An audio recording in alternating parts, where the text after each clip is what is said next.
Is Islam truly a religion of peace? That's the question on the table today. I am your favorite Zionist prince, white colonizer, tall the traveling class. Let's get right into it. This is not going to be good. Also, by the way, if you want to help us get to 500,000 subs, we're trying to go for that 500,000. Subscribe right now if you like what I do. Mr. President, ladies and gentlemen, that was a really hard act to follow. It is my duty, I think, this evening to try to respond to some of the challenges that have been put forward by the proposers, such as us not being particularly philosophical about the approach to Islam, us taking particular instances and ignoring the whole. So my job this evening, I think, is to be reflective. And it is also, I think, my job this evening to be conciliatory. I hate being conciliatory, but I'm going to try to be conciliatory this evening. But nevertheless, I will stand by opposition totally to the motion this evening. I'll begin by admitting that there is indeed a great deal of good in Islam, as we've heard from that side in particular. Like all religions, Islam is a supermarket of ideas, of instructions and exhortations that good men can select according to their appetites. The trouble is that bad men can select according to their own appetites too. The trouble with Islam is that, as we've heard at considerable length on this side of the house, is that for some reason, though, although it professes peace and has generated art and literature of exquisite beauty, so giving peace to the sensitive soul, which was one of the barbs that were thrown across to our side of the house, it does in practice seem to inspire violence rather more openly than the other Abrahamic religions. And indeed, thinking about what Medhi has just said, all the terrorists who were mentioned were Islamic terrorists. That, I think, is something that you should take on board. My colleagues have catalogued a number of its iniquities, and I shall not add to them, for the unspeakable speaks for itself. I would add, however, that when in a few minutes you come to consider how you will vote this evening, then you should not weigh good and evil equally in the balance. It is the case that one evil outweighs one good many times over. For loss of life, inhibition of aspiration, barbaric punishment and imposition, and intellectual stifling cannot be assuaged by acts of hospitality, however generous. All the seas incarnadine cannot wash blood from a religion's hands by an act of piety. The evils will have destroyed a human life, as they did yesterday, and that life cannot be restored by charity. For every evil act inspired by Islam, even though the perpetrator is regarded by the rest of Islam as a deviant, 10, 100, or 1,000 inspired good deeds are not enough compensation. Now, as we've agreed, Islam seems peculiarly suited to the inspiration of violence. It's responding to your challenge earlier this evening at the beginning of the debate. It's appropriate to explore why. For then,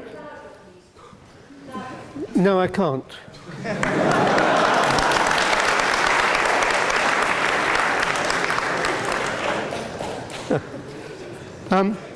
For then, we might be able to see that far from being a religion of peace, it is intrinsically and ineluctably one where the opposite of peace, whether that be violence or other forms of peace, is woven into its very fabric. What was alluded to as the golden threads of the fabric earlier today. I might interpolate here, as has been suggested by this side of the House, that by identifying the threads of evil in its fabric, a new prophet, guided by the whisperings of a latter-day Gabriel, might be able to generate a new Islam, let's call it Islam 2.0, in which the glories that the proposers have so eloquently identified this evening are dominant and unsullied. Islam 2.0 would then rightfully be regarded as a religion of peace.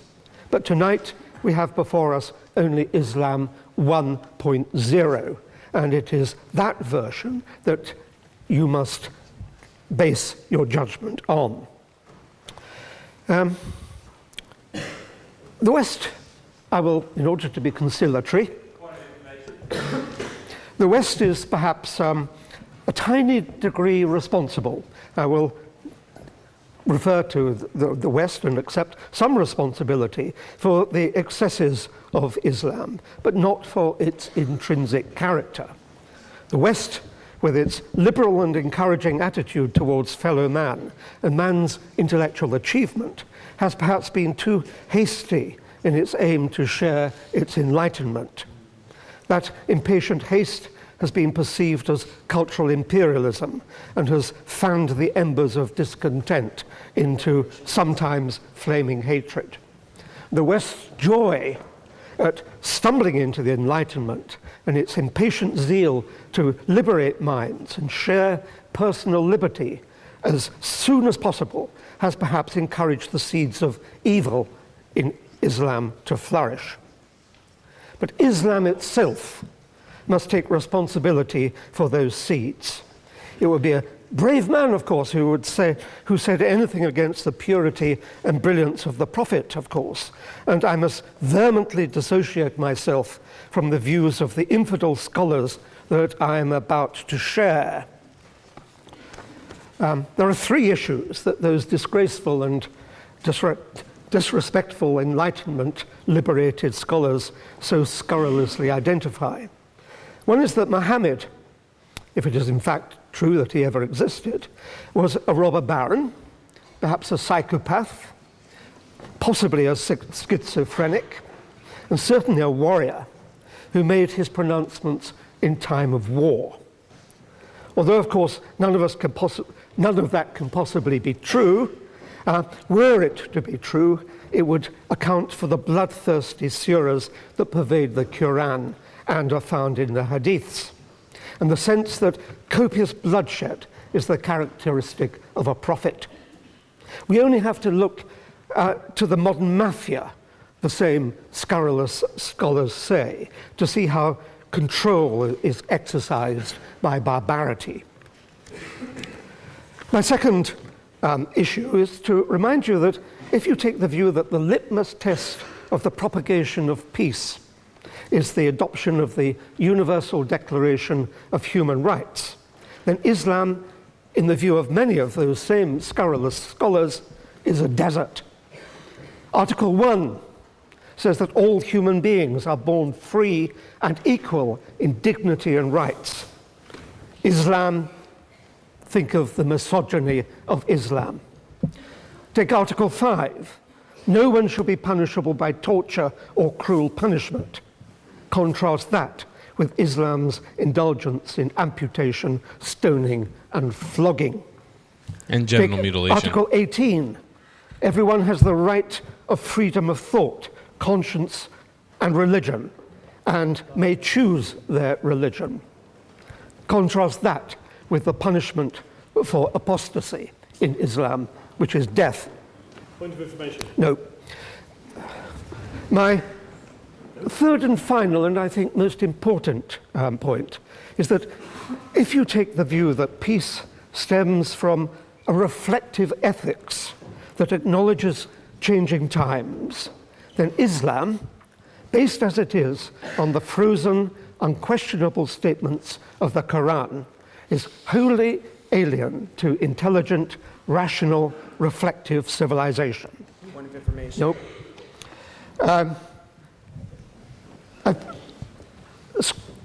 Scholars point out that that the rules of Islamic law are valid by virtue of their mere existence, not because of their rationality or their sensitivity to progress. Islam, they say, is a religion without ethics, for ethics necessarily involves the questioning of foundations, which Islam forbids. Ethics is intrinsic to good government, and good government is intrinsic to peace. Point of information. Strike away ethics, and it follows that you strike away the pursuit. Ethics as well as no peace. I'm not taking the point. Strike away ethics, and it follows that you strike away the pursuit and propagation of peace. This evening you've seen both sides of a vision of Islam. This side of the House has gladly conceded that good men will find good things in it, as good men will find anywhere. But we, through examples of the behavior that Islam inspires and often condones, and I, by seeking to show that Islam has an intrinsic fault, long for Islam 2.0. Islam 2.0, Islam's enlightenment, will have an emphasis on humanity, subtlety, harmony, and reason, and be virtuous. On that point, This evening, though, you are judging Islam 1.0, not Islam 2.0. By opposing the motion, you will be encouraging the emergence of what most of humanity really longs for, but for which does not yet exist. Please, for the sake of humanity, oppose.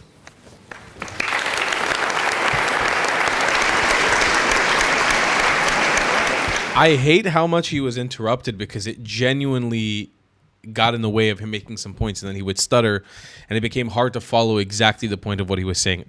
I've done 3 reactions now to these Oxford Union speeches about Islam, and I think this is probably the worst one.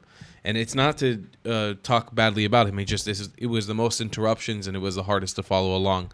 But I think the point still stands that Islam, the way that it is today, needs reform. And like we've talked about on this channel, regardless of if you think that's the right way to go about it or not, it desperately needs it. It needs it to survive moving forward in the future. It needs it for the Arabs and the Muslims who are colonized under it. And it needs it to usher it into a new age of peace for the future. And if that doesn't come, I fear that we are going to enter a very, very dark period where Islam finally takes over Europe, which it will on the trajectory that it's going now. We'll be in a very, very dark place, especially with the manifestation of Islam being in Europe. Europe being so terrible, such a terrible interpretation of Islam most of the times in Europe. Anyways, guys, I'll see you in the next one. I love you a long time. Goodbye, clats. If you believe in my content and want to support me, just know your help is needed. There's a bunch of great ways to support me, being PayPal, Buy Me a Coffee, or joining my Patreon community down below. Patreon is the best way to support my channel, and you'll get a bunch of cool perks depending on what tier you join. Another great way to support me is by buying my merchandise on thetravelingclat.com. I regularly drop new merch designs like this beautiful hat, or this amazing shirt, where you can support the channel and get something cool for yourself. I also have an amazing Discord community with people from all over the world. Thank you so much for your support.